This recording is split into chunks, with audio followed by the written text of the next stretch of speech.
From the time I came to India for the first time to now, I am so in love with this country. And it reflects in my career right now. Like, I do everything. I do voiceovers, I act, I make music, I model, like I direct, I'm a photographer. I had left the city actually. I decided to go to LA. So, and try Hollywood now. Hollywood was a challenge. I learned a lot in that city. Whatever cinema you want to break through, move. Just move. Leave everything. Everything, I'm telling you. Leave your partner, leave your job, leave your parents, leave everything. Sab kuch chhod do.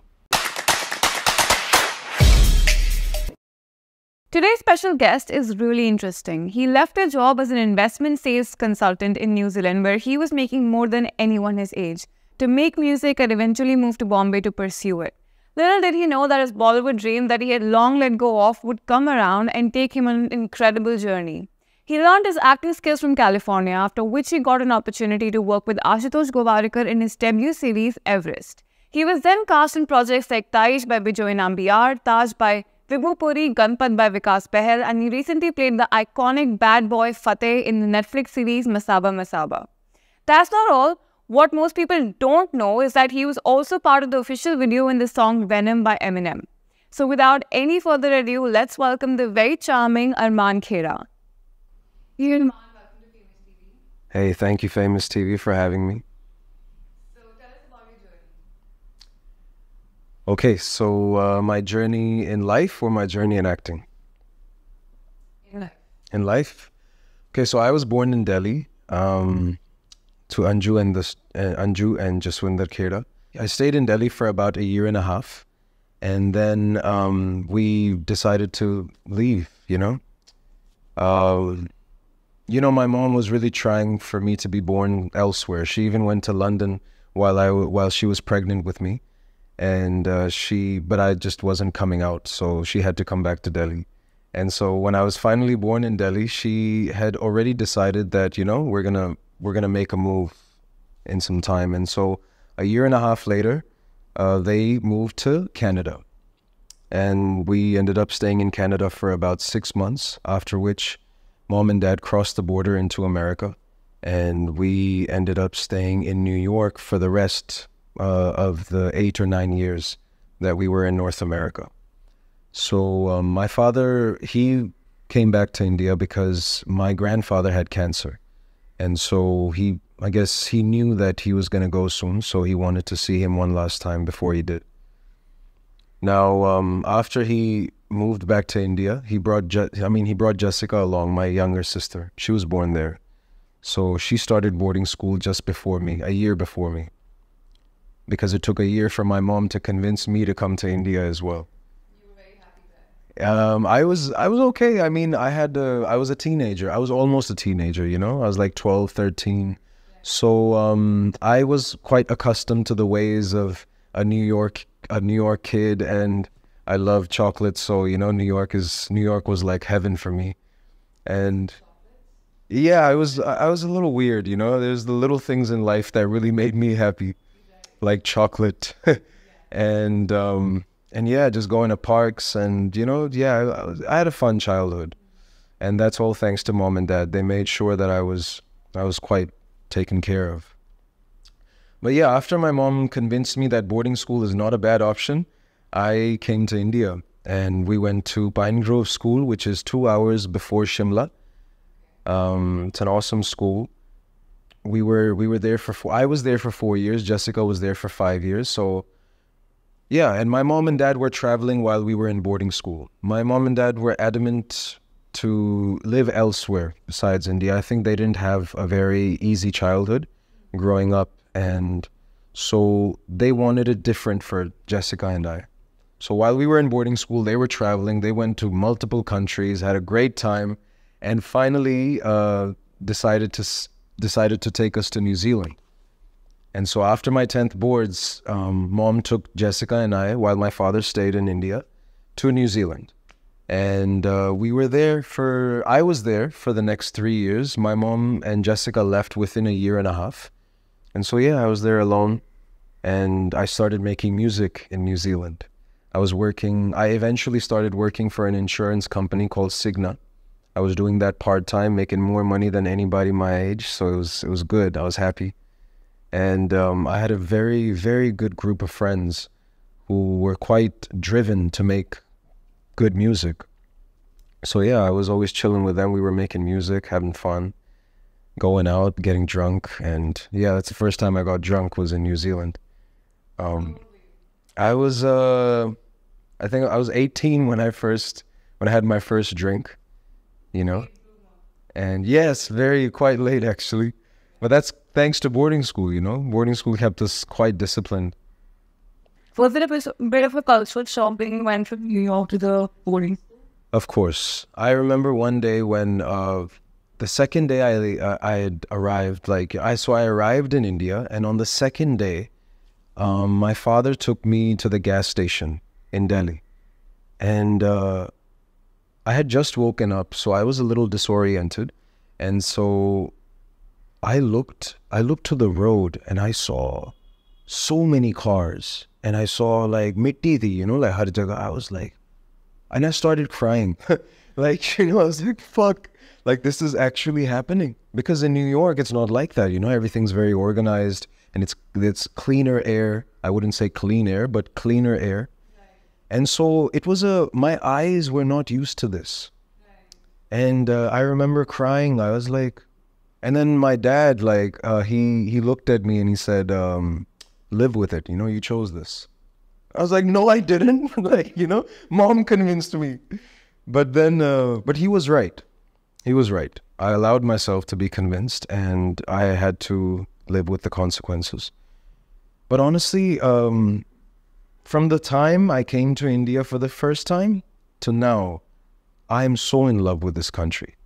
And I believe it's taught me so much in terms of patience, in terms of compassion, so many things. I can go on and on. But India is somewhere where I feel like if you really want to learn things in life, then come to India. You know, you'll learn so much. So all of those, there are people that come for spiritual enlightenment. Yeah. That you know? I mean, I feel like there's a reason why Buddha came from here. I feel like there's a reason why Guru Gobind Singh Ji came from here. Or the countless people that have really like kind of opened the minds of our race, you know, not race, sorry, our species, being, whatever you want to call it. They've opened the minds of humans because I believe they were challenged, you know, and India challenges you. It's not easy. It's not easy to live here. And people that come here for the first time are always like a little taken aback or annoyed rather with like, you know, the amount of things that they have to handle in one go. So, yeah. So how did music happen? So music happened because my boys were making music. So this is a funny story. We had a director from LA who was visiting. So we had a place actually. Let me just give you the background. There was a place that we called Cushion Continental. Okay? And now this was my place. Me and my best friend Gurinder from boarding school had come from Hong Kong, and we rented a place, 2 bedrooms, and we left the door open.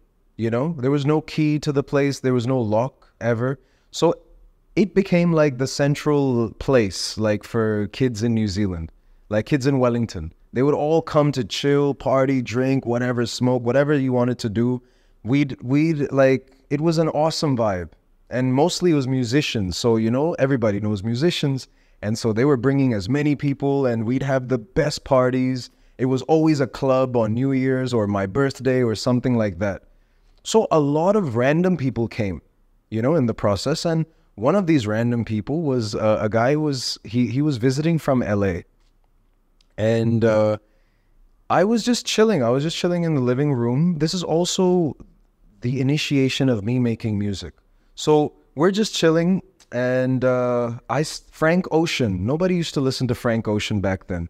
Only like the cool kids, you know, or people that were into music. They used to listen to Frank and The Weeknd and Drake and, you know, they weren't famous at the time.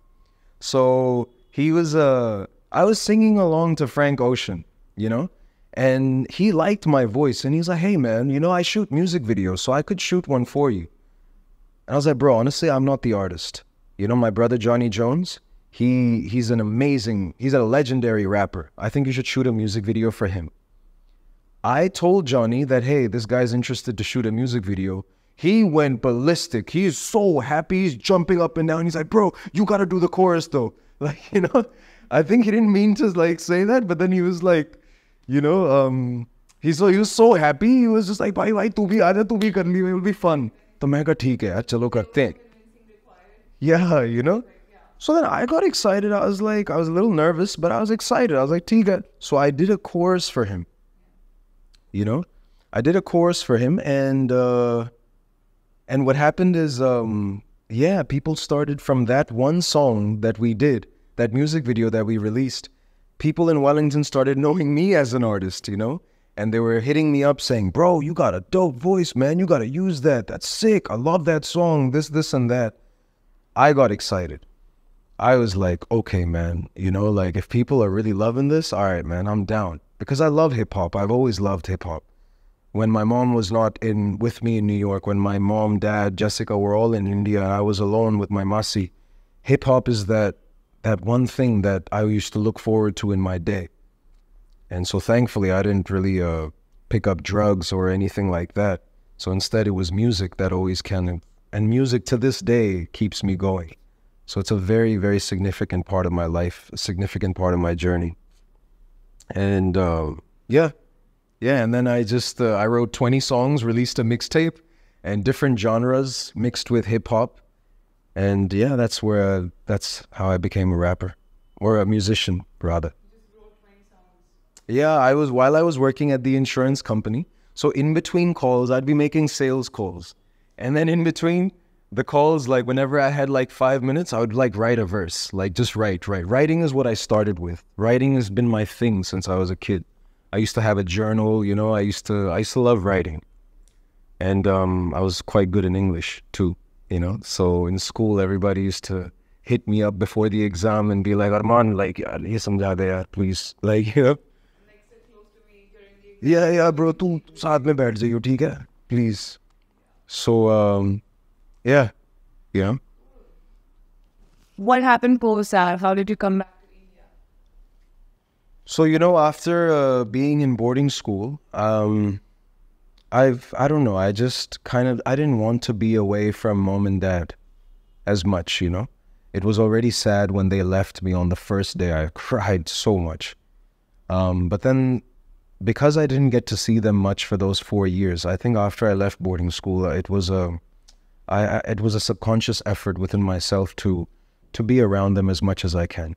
And so when Jessica and mom left from New Zealand, I was okay, you know, because I had a group of friends, I had studies, I had work, I had things to do. So I was having fun, but I wasn't happy with the fact that I'm only seeing my family only once a year, and that too for only a month, you know. So I started university. I was doing philosophy and psychology, and I dropped out within the first semester. Within 1 month or 2 months of my course, I dropped out, and I just wanted to be near my mom, you know, be near mom and dad and Jessica. Luckily, Jessica was starting university in Bangalore at the time. She was starting at Christ University. And so she said, hey, why don't you come with me, you know? I was like, okay, let's do it, because I'm still in the same country as them, so I can see them anytime, you know? So I started with her and then again dropped out 2 months later. So I actually hold the record for dropping out twice in the same year, guys. Yeah, that's more. How was Christ University? Christ was cool, you know? Christ was actually a fun place. I was in Dharmaram. So Dharmaram is basically the philosophy school, you know, of Christ. And so I was surrounded by guys that wanted to become priests, you know, and I'm here studying philosophy. I'm literally the only passionate student, like, you know, who's... No, I didn't want to. I was just very enthusiastic about philosophy. Everybody else wanted to become a priest, so they were doing it as a prerequisite. They just wanted to get past, and they were like sleeping in class and stuff. And yeah, I mean, there's a school for that within Christ University. And their main subject is philosophy, theology, and, you know, metaphysics and all of that.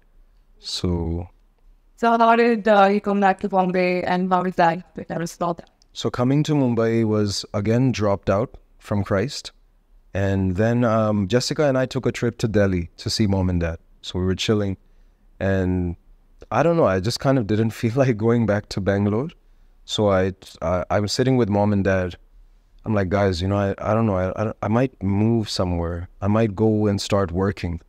They're like, kya ho gaya yaar tujhe? Like, you're going to drop out of college again? Like, fuck. Ni fees le liyo wapas, you know? So they were like... How did they take it? Does that make you dropped out twice? You see, my parents, even though they influenced my decisions initially,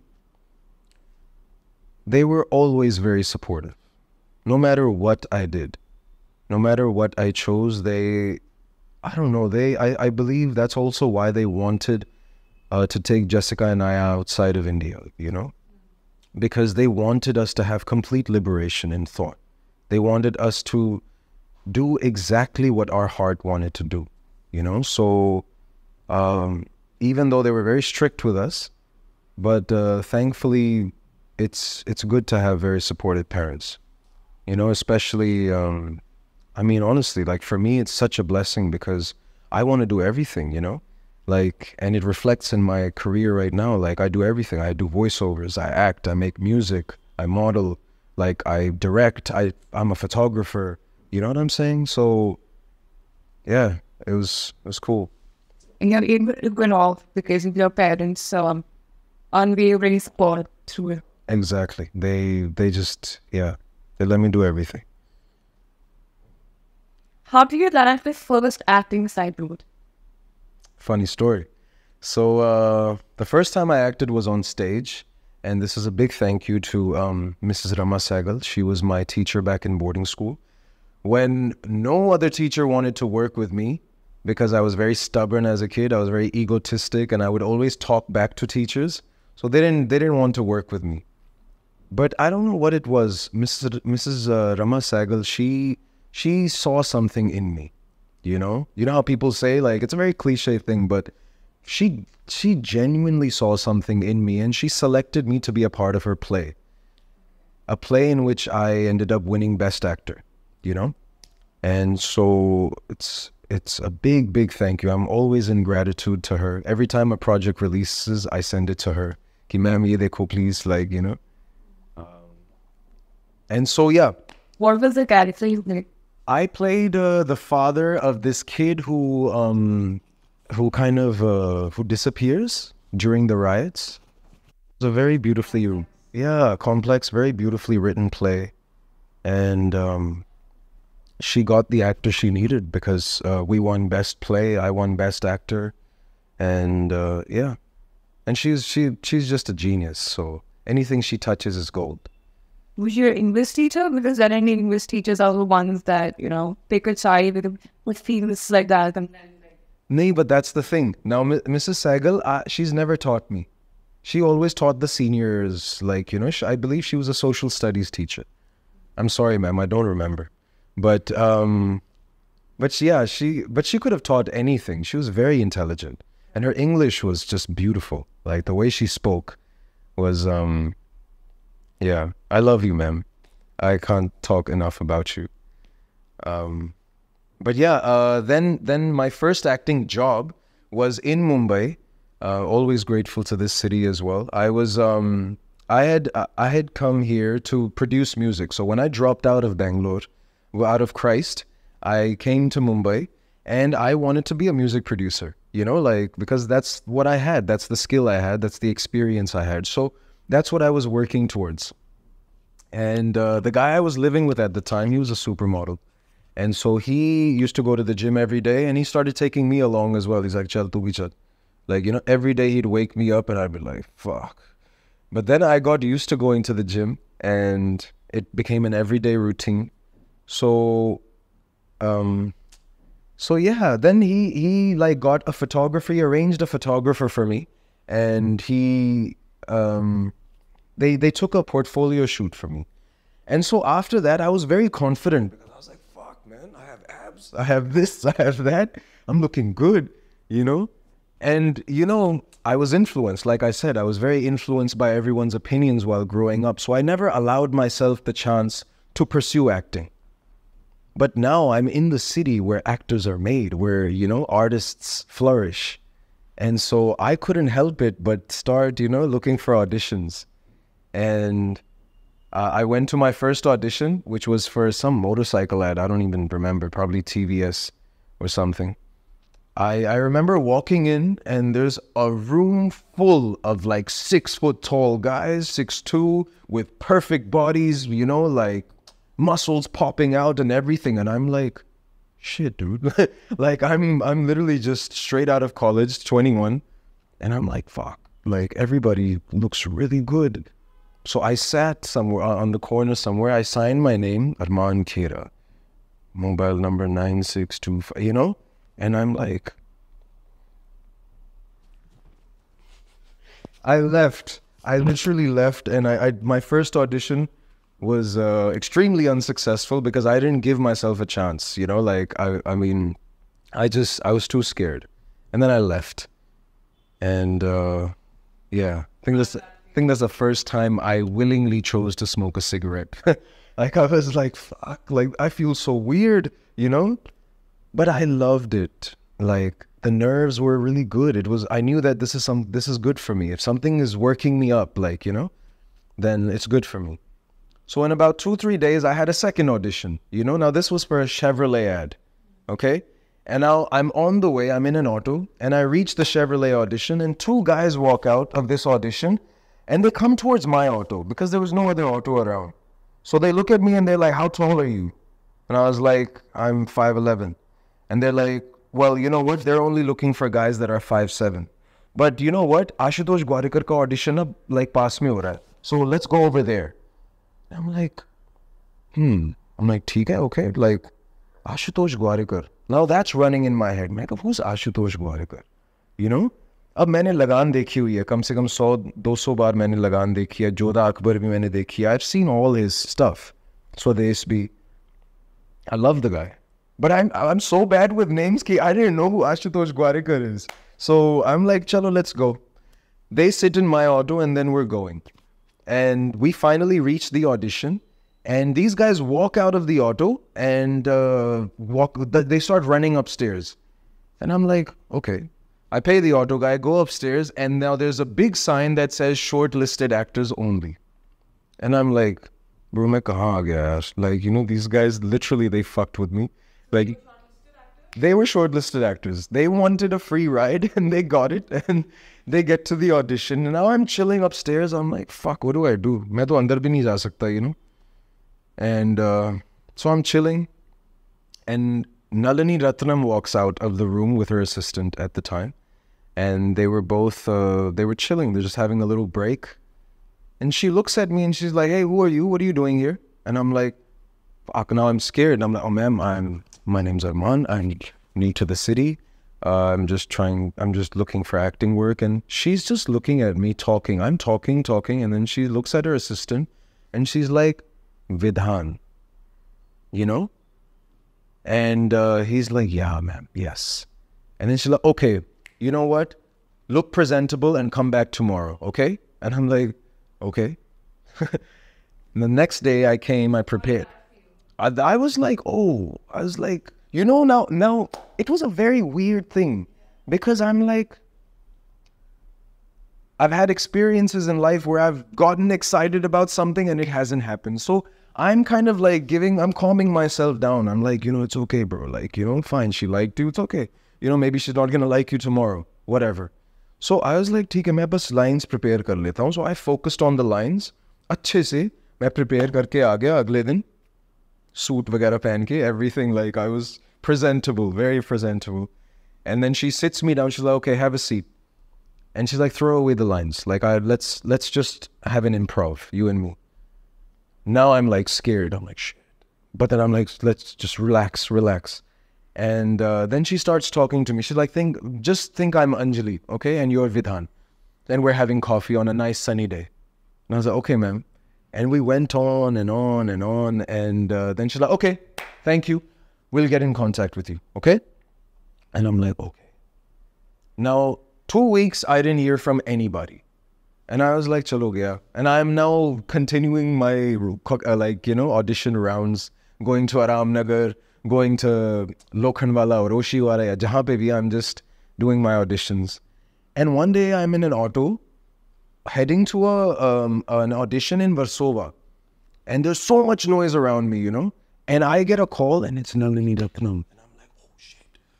Bhaiya, rok do, like, And I ruko. And then he's like, haan, theek hai. So before you enter Warsaw, there is a residential complex, And I forgot the name, again, very bad with names. But it's a residential complex that is there just before you enter Warsaw. So you know what I did? I ran out of the auto and this is the gate. I run into the gate and I sit like this, literally. Like, yes, ma'am. So that there's no noise. Bahut shor tha us din. And then and she's like, hey, Armaan, how are you? I'm good, ma'am. How are you? And she's like, Armaan, we'd like to offer you the role of Vidhan, And I'm like,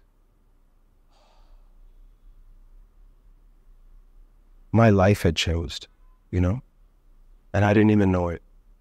At that moment, I was just too happy to think about anything but the role. So, but when I look back on it, it's literally that one moment that changed my life. I went back into the auto. I go, "Bhaiya, rehne do, wapis ghar chalte." I gave him like 500 rupees. Like, I was like, bro, have a nice day. Go drink something. And then I went back home and then I started preparing for Vidhan. How did you get back with the role? I didn't. I was just too excited. I was just too happy. I didn't know what they wanted from me. I didn't even know how to negotiate my budget. They called me one day, how much money do you want? I said, how much is your budget? Oh, it's 5,000. Okay, awesome. And I was so happy. Like, 5,000. Didn't get fuck yeah, bro. That's awesome. And even the night before my first shoot day, I didn't sleep. So there are actually photos online of me sleeping like this on set. It's on Facebook, it's on Instagram, and they're floating around. Different people have them because that day people could not stop taking photos of me sleeping on set. Because I was so excited that I couldn't sleep. I was up at 3-4 baje gym kar raha hu. Yeah, let's go, like pumping myself up for this first shoot day. So yeah, I was very happy. How was the shoot? It was awesome. It was awesome. The universe gives you green lights. If you guys have read The Alchemist, it's a beautiful book. And I've read like 3/4 of it. Maybe same. Reach the point where the green light was mentioned. Same. He's on a safari right now in the desert. Yeah. That's where I am. But I love the concept that they speak of in that book. They say, when you choose to do something in your life, and then something good happens as a result of that, instantly, that's like a green light from the universe saying, keep going, keep going. So Everest was my green light.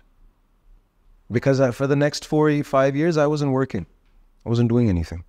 I was just looking for work. I was auditioning, busting my ass, different cities, traveling, trying to get work.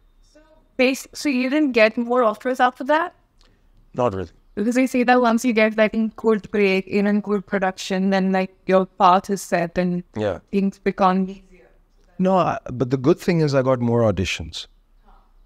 That's the good thing that came out of that. But I had left the city actually. I decided to go to LA. So, and try Hollywood now. So here I am thinking that, okay, man, I've taken over Bollywood. Now I'm going to take over Hollywood. Let's go. How was that? Hollywood was a challenge. I learned a lot. I learned a lot in that city. Thankfully, I went initially as a student at Michelle Danner's acting studio in Santa Monica. And I did that course for a year. So it was good to familiarize myself with the craft of acting. Did you learn something in that sport that you probably wouldn't have learned in India? So Michelle actually has this specialized course called the Golden Box. And the Golden Box is it's a beautiful process that an actor can go through while preparing for a role. And it involves a series of questions. It involves a series of questions that you basically ask yourself, about your character, or how you can you can manually design a character through the golden box. So yeah, if anyone's ever in LA, please check out Michelle Danner's acting studio. It's quite nice. Learned a lot of stuff, actually, you know. I mean, not stuff that I could not have learned in India, but there was a lot to learn because each teacher had their own perspective, had their own way of tackling the craft of acting. Some did it through breathing. Some did it through going back into the past. Some did it through improv, you know, so like different processes? Different processes. So you think there's not like one thing or like 2 or 3 things that, you know, that's the only way? It can be different for every person? Yeah, I mean, I feel like the craft of acting is just as complex as a human being itself, you know? We're such complex individuals, and I feel like different things work for many of us. And I guess it's a beautiful journey to be able to find your way, to find what process works for you. Did you do any acting job in Bollywood? Yes, I did, thankfully. I worked, I did Eminem's music video, guys, which was Venom, for the movie Venom. That was for the movie Venom. Yeah, but then, but Eminem made a song and a music video for the movie. And so, yeah, I was in the music video for that. I did a lot of random work, you know, here and there. I did a lot of background work, you know. I was audience sometimes. Clap, no clap. Clap, no clap. So I did so many things in LA. And how did you get these jobs? So so LA is very systematic in how they get acting work, you know. So they have websites like LA Casting, you know, Casting Frontier, and if you apply to these websites, they actually send you jobs that would fit your, you know, your description as an artist, and then you apply, and you know, then you hear back from the production or not, you know. So it's much more systematic as compared to Bollywood. It's definitely much more systematic, yes. I feel like यहाँ पे everyone is asking, अरे यार किसी से मिलवा दो ना, like, you know, या इनसे बात करा दो ना, या किसी casting वाले का number दो ना. And वहाँ पे तो यार just use your credit card or your debit card, you know, pay for 1 year of this service, and that's it. Keep applying. So you don't really have the pressure of networking there as much as you have over here. Definitely. But wahan pe na, you have different pressures. Like I was working part-time for 2 years while I was there. So instead of working part-time, I could have been doing other things. I could have been connecting with other people, but I needed to survive, right? In India, I feel like a lot of us who come here to become actors are actually, you know, we've got families that are doing okay themselves, you know? So we're just kind of looking out for ourselves here, and it's fine. I did. When I first came to Mumbai, I worked as a waiter. You know, I was in Palladium, us time pe Veda hota tha. So I worked as a waiter because I was very bored. I had nothing to do, you know? So I'd go to the gym, come home, make music, and then what am I doing? I have no girlfriend. I don't know anybody in this city. I have no friends.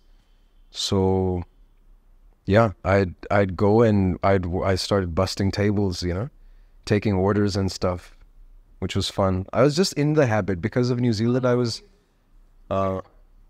I did it for like 2 months because tab tak Everest aa gaya tha, no? So I had to make myself available.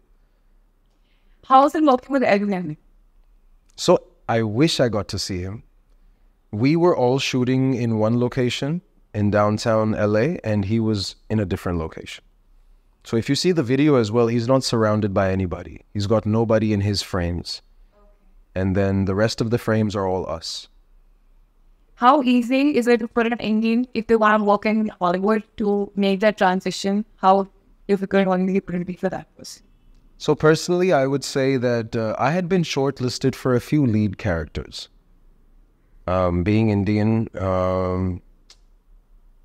but I can see that, you know, it's a challenge for us over there. They don't see us as leads yet, you know? And so that's why I had to take the Bruce Lee approach. Because mind you, when Bruce Lee was in Hollywood, he got great parts, you know. He was in The Green Hornet, but he wasn't the lead in The Green Hornet. He got some parts here, some parts there, but none of them were leads. So Bruce Lee was like, shit, man, how do I break through this? Thankfully, he had an offer from a producer in Hong Kong who said, you know what, why don't you come back home and you make 3 films for me? This is how much money I'm going to give you, and then you can go back to Hollywood if you want. Bruce Lee came back to Hong Kong, did his first film, and right after his first film, Hollywood called him and said, hey man, we want you to lead in our film Enter the Dragon or something like it's yeah, I'm not sure, please don't quote me on the facts, but this is how he got into Hollywood as a lead. So I feel like Indians should make use of the industry that we have. We don't have like hum kuch kam nahi hai. Like, we have an amazing industry and we should make use of that and prove to the world that, hey man, fuck, we can do it too. And apne aap Hollywood ka phone aa jayega, you know. But agar we khud ja pe karna Bollywood mein, that is not an easy path. Yeah, but do it. You have the will, you have the strength, and do it for sure. I loved my journey. I would have stayed there. But then Tash happened, you know. Tash was my first film. And that happened here in Mumbai. How did that happen? Tash is another funny story. So, Karan Malli is somebody who I was referred to by Nalini Ratnam. So you will see there's 2 names that keep recurring in my career, and that's Nalini Ratnam and Bijoy Nambiar, who we are about to speak about now. And so Karan Malli, he was referred, like, so he knew that Akshay Armaan is there. I'm gonna, you know, like, keep calling him for auditions and stuff, because Nalini had a word with him, you know, take care of Armaan. So Karan has been taking care of me since then. He's always sending me auditions. Even when I was in LA, he was the only casting director that sent me work, you know, and made me feel like I was still attached to Mumbai, like, in some way. And this time I came and I went to visit him. I was like, yeah, this guy always sends me work. I went to give him some mithai, you know. So I went to his office and I dropped off a box. And then he looks at me, he's like, bro, ek audition hai karega. And I was like, yeah, bro, let's do it. You know, always up for it. And then he's like, okay, just come tomorrow. Here are the lines. Prepare and let's do this. Okay? And I'm like, awesome. So I went the next day. I had the worst audition of my life. And the first time Karan admitted it was the worst audition was 2 weeks ago when we were drinking, like, for Shraddha's marriage celebration. Congratulations, Shraddha. She actually just got married. She's a super agent at Inega and super agent in general. So me and Karan were chilling at the party and he's just like, bro, iska itna bekar audition liya na maine. Like, he was just drunk and he finally said it. And I was so happy that he said it, you know, because I needed that confirmation. You know, I was always thinking that was the worst audition of my life. Main de hi nahi pa raha tha, you know, aur sirf 4-5 line hai. And I was sitting there, like, even Karan had to say, yo, Armaan, dekh, tu na, just give it some time. I'm going outside, okay? And I'm like, shit. I still didn't read the script. I was just like beating myself up, like, what the fuck, Armaan? Come on, dude. It's just another audition. So he comes back in the room. Are you ready? You know, now Karan is like exhausted. So, like, you ready? And I'm like, yes, Karan, let's go. Gave it 2 takes me. He got what he needed. And I left. The next day, Karan calls me up and he's like, and now Karan is laughing on the phone. He's like, bro, what's up? And I'm like, main bhi hasne lage. Main kaha, kya hua, Karan? Like, and he's like, bro, are you ready to shave your head and go to London? And I'm like, fuck yeah. You know it. And I went ballistic. Now, this was the second very big news of my life. You know, now I'm going to shoot my first film. And that too, for Mr. Bijoy Nambiar, who himself is a legend. And yeah, next month I was on a plane with a shaved head, you know, shooting Tash, my first film. How's it working with Bijoy? At first it was quite daunting. I didn't know what to expect, only because he was very, he was to himself. He's always thinking. You'll always catch him thinking on set, unless he breaks out of that and then has a very normal conversation as if, you know, he's a normal person. but he's not. He's just a brilliant genius, you know. And so geniuses come with their set of characteristics. He was he's very devoted to his craft. He's very focused. He's always mindful. He's always thinking, and you know, nothing can cross him. You know what I'm saying? मतलब अगर तुम्हें लगेगा ना कि you'll get away with something by doing this, नहीं, you won't. Bijoy will see that, you know, and he will catch it. So it's a little scary working with him. Also, when he gets angry, fuck, bhul jao. You should don't try not to be in his eye line when he's angry, because he's a volcano. Like, you know, his lava will definitely burn you for days. So but like all of us, deep down we're all beautiful human beings, and he's a beautiful human being. If anything, he has really taken over the role of the godfather for me in this industry. Since that project, he has had me on every project that he's worked on. And now I'm going to be working on his next film. But it's a very special project for us. And yeah, I love you, sir. Like, Bijoy he's family. So, Armaan, what is the process like for an actor without an agency, and how do you approach casting agents? Aramnagar. What about Inega and Toab and Josie? So, when it comes to agencies, there was a time when I walked into Anega, you know, when I was like maybe 22, 23, and they literally stopped me at the door and they said, "Hey, I'm sorry, we don't cater to walk-ins. Like, you know, what are you doing here?" Like, and I'm like, "Oh, sorry." I was like, "Sorry, I just thought I could walk in and talk to somebody." They're like, "No, doesn't work like that. Send your stuff to our email." But when I was shooting Tesh, Yazad, who was the first AD of the project, had his wife Ava, who works at Inega still, and he called her up, I believe, and he said, you guys should look into Armaan, like, you know. And that's when Ava talked to Mansi, who was the head of Inega. And then she talked to Shraddha, and Shraddha called me up. And then she said, "Hey, Armaan, so we're hearing you're shooting Tesh. That's awesome. When are you back from London?" And I'm like, wow, this is Inega? The people that wouldn't talk to me? Like, you know, so it was funny. And but then Shraddha, she asked me to come in, and we signed the contract within 2 weeks of my arrival in Mumbai. And Inega, I love you, my team. Inega has been there for me without a doubt, non-stop, since they signed me. Because after Tesh, after we returned, it was the lockdown, right? So nobody had work for a year, but they kept sending me auditions. I had an audition almost every 2 weeks during the lockdown. So thankfully I was working, you know, like auditions are work, you know? You're engaged with the craft. Exactly. Exactly. Yeah. So what do agencies look for? What do agencies look for? I feel like they're looking for work. You know what I'm saying? Like, they're looking to see, like, if this guy actually works, you know? Right. And there's a reason why they choose people that work with good directors. There's a reason why they choose people that work with good production houses. Because if you were able to score something without an agent, without a manager, without anything, you know, with a good director, a good production house means like, you know, you're somebody who wants to work, you know? And so they're in the business of doing their best to provide you consistent work in your career, you know, and that was my goal, basically. When I had joined Inega, is I want consistent work. I'm not looking for the parties. I'm not looking for the fame or the money or whatever. I want to work every day.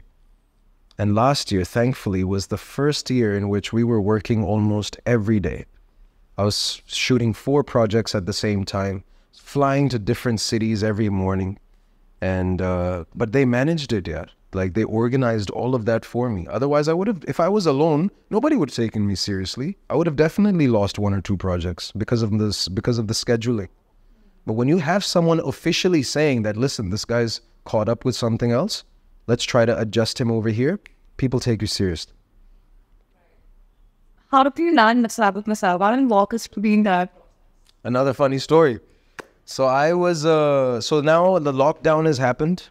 and we are in 2021, I believe. Yeah, we're in 2021, and I was making music on a regular basis with my boys in Delhi, and my brother Ishan, he's always, I always go to him if I have an audition. He's just the most patient, the best person to work with if you have an audition, you know.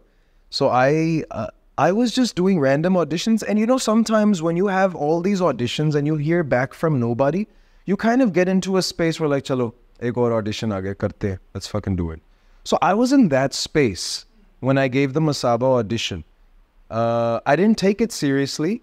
They wanted it in a week. I auditioned in a week, like in 2 weeks. You know what I'm saying? Like they were like, we need it in a week, we need it. And my agency was also behind me, you know?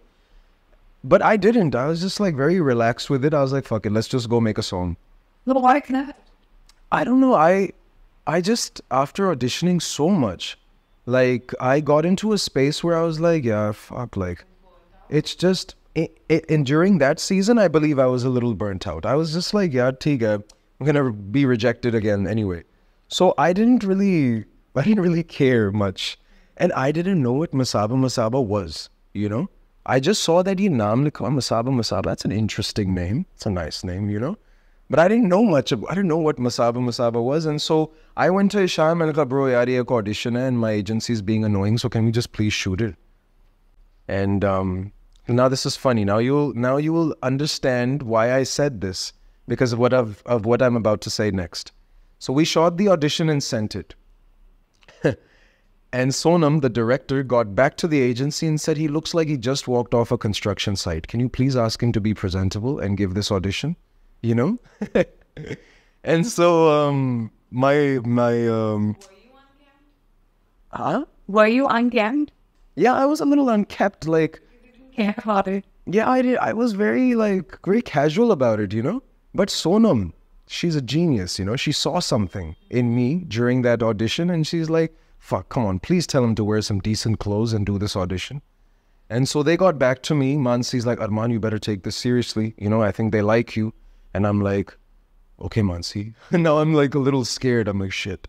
So then I came back 2 days later and I was like, Ishan, yeah, I have to do that audition once more. But we have to do it properly, bro. And he's like, yeah, Baji, let's go. Let's do this.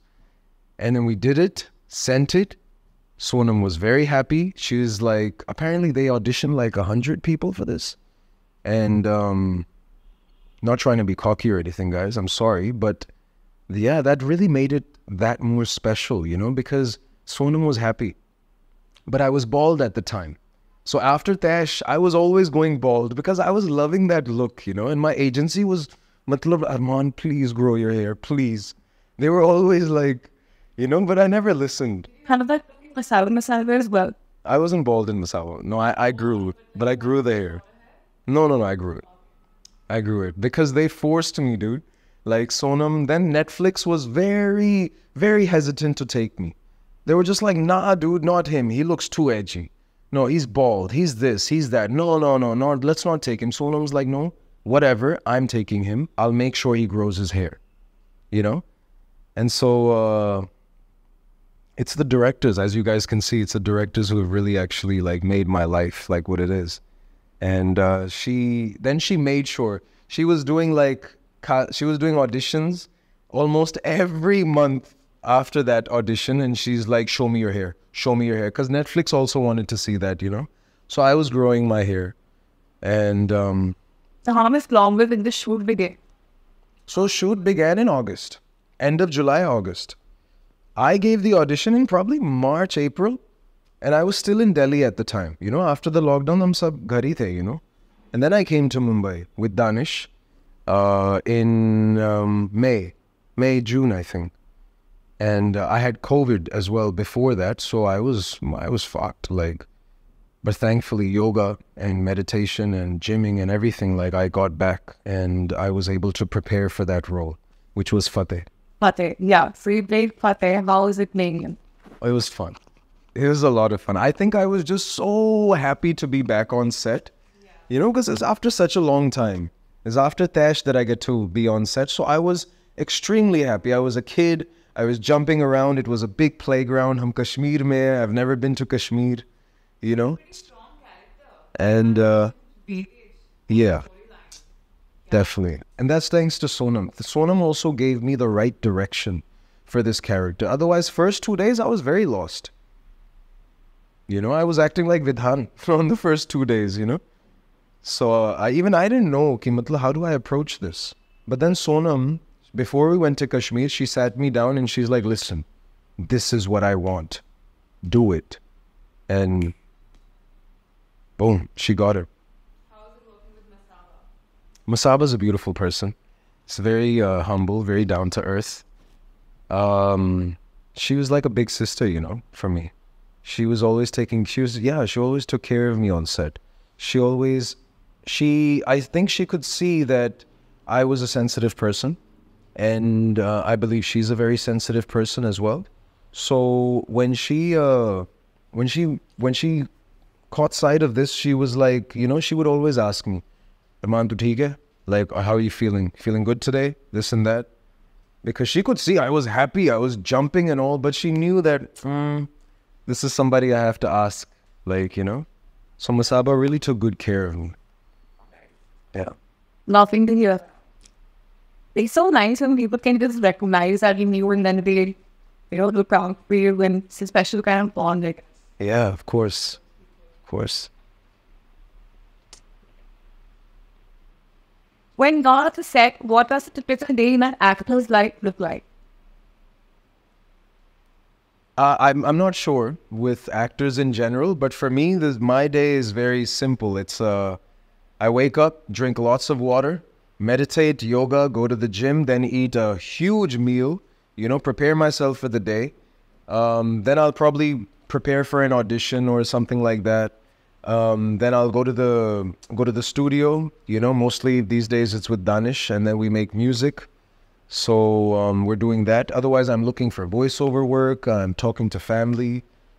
Family is really something that keeps me grounded, you know, in my life. So I make sure to speak to family every day. But eating right, you know, exercising, you know, the things that keep you alive, that keep your blood running, you know, and keep your face glowing, I guess, are the things that actors would be doing, you know. So... Is going to drama school a must become an actor? If yes, where did you take the training from? So I won't say it's a must, because I got Everest without any work, without any studies or anything like that. Right. But then after coming back, like after experiencing drama school, I was able to approach my characters in a more professional manner. So I would say yes.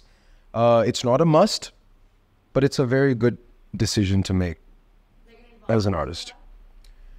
Definitely an advantage. Definitely. Because then you learn tricks and processes, you know, to get you by. Because acting is not an easy job. Like, you know, a lot of people may give that impression to others that, oh, it's very easy. I just go on screen, say a few lines and I'm back. No. Preparing yourself, you know, allowing yourself to build patience. You know, these are certain things that you need to really... that are beneficial to you if you choose to learn, like, you know. It helps with the mindset. Oh, definitely. It prepares you, like it strengthens your mind, like, you know what I'm saying. And a lot of top actors say that we don't get paid to act, you know, we get paid to wait. So imagine being on set for 12 or 15 hours and they haven't even shot with you. How do you keep yourself sane, you know? When it comes to the skill, then that's all practice. That's all practice. How much time do you give yourself? You know, how many times are you reading these lines? How many times are you reading them in different emotions? How many times are you doing them with different expressions, you know? So, yeah, practice though is there. And for the skill, you'll have to work for the rest of your life, no matter what. You cannot... There's no such thing as the best actor in the world. There's nothing like that. So you feel that the skill gives you lots if you don't want it. Yeah, you need to like, there's a word that you used, which is a very nice word. Cultivate is a good word, but then there was another word you used about how you have to stay relevant. You were relevant with the craft. or something like that. Anyway, yeah, staying in touch, like, you know, yeah, I guess so. But yeah. Are there any key learnings or like takeaways that like, okay, once you short for a certain film, then the next project that you're doing, you remember those few things that you don't want to repeat, like maybe certain mistakes that you might have made, or what people might make, you know? Actually, I have a little story. I won't take much of your time, guys, but I have this little story that, and it's about learning your lines. You know, don't come to set unprepared. I had an instance on Everest where I had a very, very good scene with a very popular actor. He played Anjali's father, you know, and so we had a scene, and I'm telling him about his daughter. It was a very intense and a very good scene, जिसमें मेरे काफी lines थे. अब मैं अच्छे से prepare करके नहीं आया था. तो when we started the scene, this guy could tell, the actor could tell that Armaan is not prepared. The director could tell after the third take. And now the director, Mr. Ankush Mola, he was very pissed. Like, he looked at me like from the camera and he's like, Sale, tu prepared nahi kar kya hai matlab? You know? And he was looking at me, he was pissed off. He already doesn't like me, you know? So I was in a very trippy situation. I was like, Armaan, come on, do this. After about 10, 15 takes, they finally got what they wanted. And I walked to my vanity, and while walking, I started crying, you know? And why I started crying is because, you know, in my life, because my parents were very supportive, I've always been in a position that if something didn't work out for me, I could easily walk away from it, and it would be a weight off my shoulders. But I couldn't walk away from acting. This is the love of my life, you know? And so I cried. And I was like, wow. And partly I cried because I finally found something in my life that I truly loved. Something that I could not walk away from. So I was happy. Like, those were tears of happiness as well. I felt like shit. I was like, fuck, man. Like, but I was also very happy. Because I knew that I'm never going to leave this job in my life. So I would recommend, please learn your lines. You don't have to learn these things the hard way. Just learn your lines, you know, whatever it takes. Make sure that you know every single line of yours on shoot day, you know. You don't want to look unprofessional. You don't, because there are so many people around you that are putting in so much work, so much hard work. You know, you cannot just make them take 15 takes. Like the guy who's holding the mic, yeah, he's like Niagara Falls on each side, you know? Matlab, people are like sweating, like, you know, and people have been working so hard since 6 or 5 in the morning. So prepare yourself, you know, like make sure you're prepared. How important is social media for actors? I don't attend to it very much. If you have seen my artist page, it's just a portfolio that I've made for myself. I like to make grids, you know? So I take a bunch of photos from a photo shoot and then I arrange them in a certain way and then I post them randomly. What is expected out of you? So I'm very bad like with social media, but I feel like keeping engagement with your audience is what's most required. That's what I hear the most from people that are good with their social media. So keeping your audience engaged. I'm not very good in that respect, but I do give you something very nice to look at, you know? So when you go to my page, you'll see like, whoa, like this guy's really designed his page in a certain way. Yeah, that's my fun. For me, social media is fun, okay? It's never really been work for me. So I'm still in that kind of zone where it's like, okay, this is what I find fun. This is what I'm going to do, you know? My agents, Armaan, please do something. Armaan, please. Just like that time when they wanted me to grow my hair. Armaan, please grow your hair, please. And they're right. Yeah. They're right. You know, I'm very stubborn. They really care about this, right? It's something that matters. It's definitely something that matters, yeah. I mean, what are we trying to do? We're trying to stay relevant, right? And if you're not staying relevant, then, I mean, who's going to remember you? Who's going to say, Acha yaar, Armaan will be good in a mafia role? You know, I have to show them. I have to keep showing them. I have to show them a photo with me holding a gun, like, you know, probably 20 times a year, so that they'll be like, oh, yaar, ye badhiya gangster hoga. Let's take him. You know, nobody's going to remember Tash. Nobody's going to say, oh, Armaan was a good gangster in Tash. Let's take him. No, there's like 50 gangster movies that came out after that. So it's, yeah. Why? People generally believe that networking is the best skill to have in this industry. How much of that is true? I mean, if you're auditioning on a regular basis, then yeah, go ahead, start networking. I feel like going through the process is the most important thing. I didn't know anybody when I came here. Like I said, I was so bored that I became a waiter. But going through the process, just looking for auditions and doing them, that's how I got it. That's how I broke through. Masaba Masaba was an audition, guys. I didn't know anybody. Tash was an audition. I didn't know anybody. You know? Everest was an audition. An accidental audition. Venom, Eminem, that was an audition. Everything I've done in my life has been through an audition, and now it's come. Now, when they see Masaba Masaba, when they see Taj, and they see all these shows, and they're like, now they call me now they're like, okay, Armaan, you don't have to audition, we just want you for this role. Are you available on the dates? Bas. So do you think it's also really about being in the right place at the right time? I feel like the universe, everything in this universe is at the right place and at the right time. So I would say instead of like wondering or strategizing on how to get roles or how to get acting work, please go to your audition next. Please learn your lines and go and present the best actor that they have seen. That's how you'll get work. Come to Mumbai. I would say yes. You have to move to these cities as well. Either LA, either Mumbai, either London, whatever cinema you're trying to break through, make sure you are at the heart of that cinema, you know? So if you're trying to be an Indian actor, then please come to Mumbai.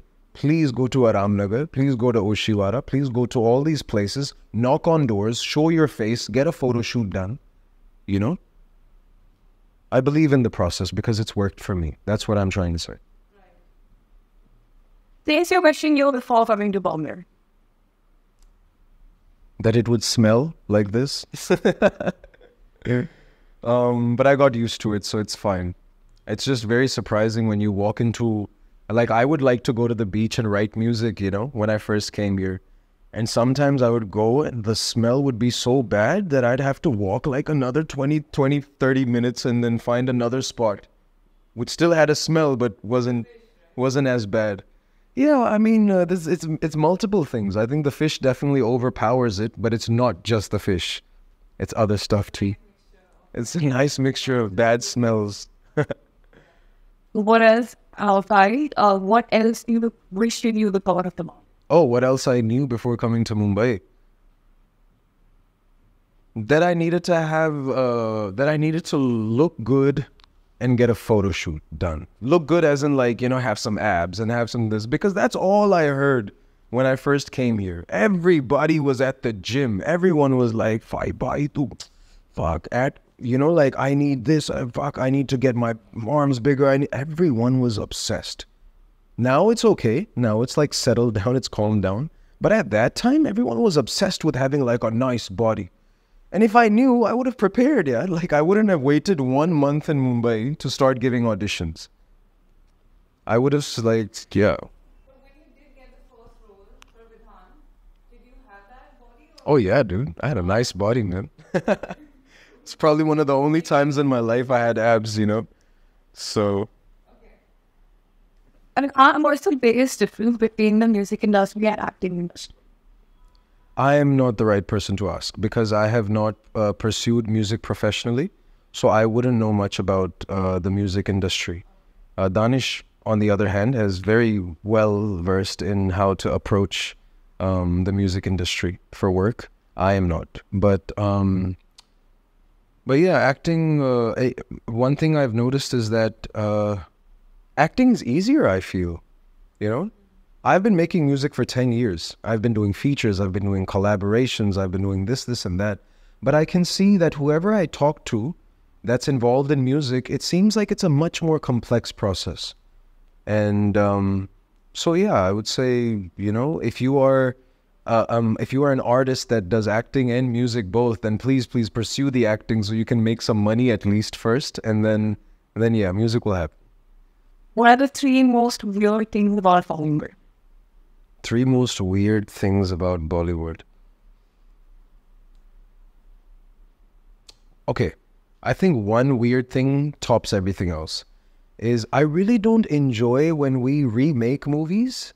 Do you get what I'm saying? Yeah. Like when we take a very successful American film or a successful Brazilian film or a successful whatever country film, and then we make a Hindi version of it. That doesn't sit right with me, you know? I don't know. I don't know. Is being disrespected? It could be. Subconsciously, that might be it. Or I feel like it's not as fun, you know? And I'm sorry, I love Amir Khan. I love all the actors. I love every artist on this planet. But, you know, I'm sorry, what was that movie that was based on Forrest Gump? Which just released, Amir Khan and... yeah, so Lal Singh Chadda, like, come on, yeah. It's Forrest Gump. That's a very legendary film. Like, you know? How? And why? Why would you spend so much time, so many years on something that's already made and has already touched people's hearts in a certain way? You know? Maybe within is in reach a certain audience in India that... तो फिर हिंदी में dubbing कर लेते. Pay for the rights to get the Hindi dub done. Come on. You know, like, but to make the same thing, but in an Indian version, I don't see the... That's one thing that doesn't sit right with me. Anything else? I can't think of anything. Okay, what's a practical advice you would like to share for someone who's starting out their journey? Move to Mumbai. Or move to Hollywood. Whatever cinema you want to break through, move. Just move. Leave everything. Everything, I'm telling you. Leave your partner, leave your job, leave your parents, leave everything. Sab kuch chhod do. Because if you really, really want this, then you're going to have to leave everything for it. After coming here, if anything, it would be how to stay consistent, you know, and how to maintain the workflow. And that's all up to you. Whatever keeps you disciplined, whatever keeps you going to work every day. I feel like that's a very, like, you know, it's from individual to individual. For me, it's staying disciplined. For me, it's going to the gym every day. For me, it's meditating every day. You know what I'm saying? Like, because once you're here, then it's about maintenance, right? So whatever it takes for you to maintain your workflow, please focus on that. So Armaan, tell me one movie recommendation of yours. A movie that detailed that and why. Wow. Now I can't stop thinking about Forrest Gump. I mean, we've already mentioned it, so I was trying to look for another movie that I could, you know. But it would have been Forrest Gump? I feel like Forrest Gump, definitely, now that I think about it, because it's in my head, you know. So I feel like that, and that has, truly, it really affected me deeply, you know. And it's a very beautiful film. My dad's favorite film. So he's the one who showed it to me. And it's, oh, what a journey, you know? And it takes me back to a lesson that I've learned recently, that innocence is everything. Like, you know, when a man or a woman is innocent and they're just action. A friend of mine, very good friend of mine, Priyanka Khatri, I was having lunch with her the other day and she said, यार पता है जब हम सोचते हैं, जब सोच आ जाती है ना बीच में, तो प्रॉब्लम शुरू हो जाती है. मतलब, one should be acting, one should be in action all the time, you know? And so that's what I believe Forrest Gump was doing. He was always in action. He was always doing something. He was always progressing. And so, मतलब उसको पता भी नहीं चला he became a millionaire. उसको पता भी नहीं चला that, you know, the love of his life is back home with him, you know? Got the best Nike shoes, you know, like, things were just happening because he was in action. So, yeah, I feel like that's something we can learn from. The past few years, because when I was a kid, I always wanted to become an adult. All of us, right? We're like, oh, I can't wait to start drinking. I can't wait to be 21. I can't wait to go to clubs and this and that. And that's all fine. But I feel like now, from the past few years, I've been running towards my innocence, running towards who Armaan really is, the kid that I was born as, you know? And so, yeah, I feel like innocence is in itself is a huge lesson for us to learn from and, you know, adapt back into our lives. Kids are the ones that, you know, tell you like the truth as it is, right? And be like, oh, you're looking ugly today. And you'll be like, fuck. And I think so validated to when a kid validates me. Exactly, dude. Getting along with me, I'm like, oh my God, I don't need anything else right Exactly, because they're so pure. now. Yeah, so pure. There's no thought. Yeah. It's just purity. Since you're a musician and a rapper, can you rap something for us? I think I'll do Bombay Ka Jadoo, you know? So it goes, thought it was coast to coast, but who knows, I was toasted. Telling me there's not a ghost, but you know I've been haunted.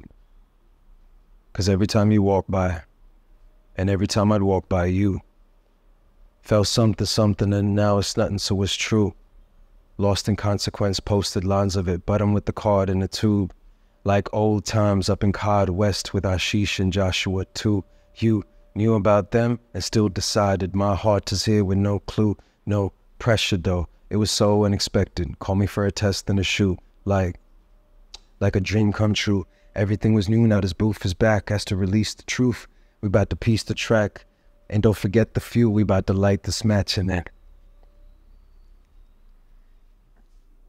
Then I enter the arena with some flow and ambition. All about my listeners and what they all been missing. Now I don't give a fuck about the past. Rather write another, make it blast. Don't need another reason, it's a rap. Pocket me a lesson with some wings for the casket. Been a warrior for the past 28. Not in need of another and don't need any other brothers going in. It's only me, you see, my only concern is that I'm free. Been tied down for too long, now this heat. You know, the universe is funny when your ass is under pressure. Had to make a move, made the situation better. Now I'm in a groove up in my grandmama's sweater. Kicking with some work and some rhymes for this weather. They still looking at me crazy, still continue with the letter like Bombay Ka Jadoo. Like, sick. That was amazing. Hey, thanks guys.